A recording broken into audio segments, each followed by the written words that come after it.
आखिरकार आपका विधायक आपके द्वार कार्यक्रम ने संगम विहार के विधायक दिनेश मोहनिया को संगम विहार की जनता से मिलन करवा दिया। इसके पहले लोगों का यह आरोप था कि विधानसभा चुनाव जीतने के बाद वह संगम विहार से लापता हो गए। पार्टी ने उत्तराखंड का प्रभारी बनाकर उन्हें वहां भेज दिया। जब चुनाव का समय हो तभी वह अपना चेहरा दिखाने आते हैं। विधायक दिनेश मोहनिया गली नंबर 6 में पहुंचे। यहां लोगों ने उनसे पानी की समस्या से लेकर साफ सफाई और स्ट्रीट लाइट्स की समस्याओं के बारे में उनसे मदद की मांग की। मोहनिया ने लोगों से काम पर वोट देने की अपील की। हर बार जब आप बुलाते हो तो 10 बार आया हूँ, नहीं आया हूँ। काउंसलर को कभी बुला लो, किसी ने पूछा? हाँ तो आपको तो आपको बुलाएंगे हम। जहाँ तो कोई बात नहीं, बुलाओ। लेकिन मेरा ये कहना है कि जी मैं अपना काम कर रहा हूँ, जवाब दे हूँ, एक काम का हिसाब देने के लिए तैयार हूँ। लेकिन जब आने वाले समय में काउंसलर का भी हिसाब होगा।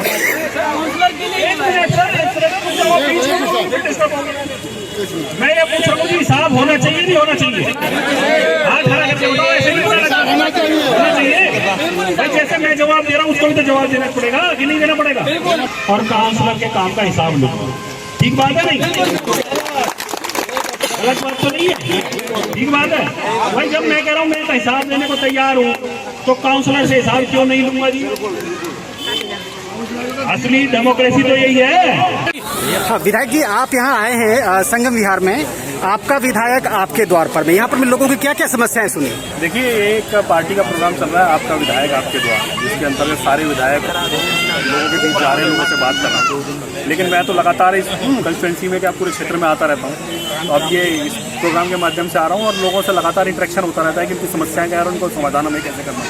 तो आज भी कुछ समस्याएं आई हैं और उनका फिर समाधान की तरफ हम बढ़ रहे हैं।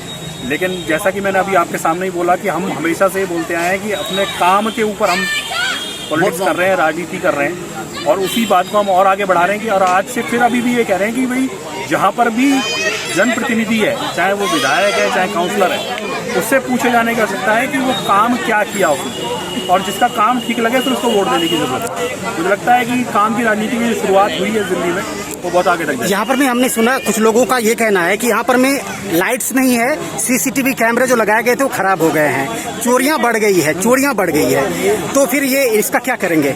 देखिए, लाइट की जहाँ तक समस्या है उसको रिजॉल्व कर रहे हैं। सीसीटीवी कैमरेज लगे हैं, वो मेंटेनेंस के इशू, चाहे कोई कैमरा खराब हुआ तो उसको रिपेयर भी करा लेंगे। लेकिन जहाँ तक चोरियों का सवाल है तो वो लॉ एंड ऑर्डर की बात कर रहे थे। लॉ एंड ऑर्डर की समस्या है वो पुलिस के अंतर्गत आती है, तो पुलिस के इंटरवेंशन की आवश्यकता है। लेकिन जहाँ तक सीसीटीवी कैमरा का सवाल है, सीसीटीवी कैमरा लगभग सारे एरियाज में लगे हैं और अगर कोई खराब होने की समस्या तो सीसीटीवी यहाँ लगे हुए हैं लेकिन खराब है। देखिए, मैं कह रहा हूँ ना, अगर 100 कैमरे लगेंगे तो हो सकता है 2 एक खराब भी होंगे, तो मेंटेनेंस के इशूज हैं वो रिजॉल्व होते रहेंगे टाइम भी। हाँ, दिनेश मोहनिया ने कहा कि पार्टी की राजनीति अब बहुत हो गई, अब काम की राजनीति होनी चाहिए। जनता इसलिए लोगों का अपना प्रतिनिधि चुनती है। आम आदमी पार्टी के चाहे निगम पार्षद हो या विधायक, उन्होंने अपने कर्तव्य का पालन किया है। क्या कर्तव्यों के पालन में भाजपा के निगम पार्षद उतने ही ईमानदार हैं? अगर ईमानदार हैं तो वे लोगों के सामने आकर किए गए काम के बारे में सबको बताएं। मनोज मनु, ईटीवी भारत, दिल्ली।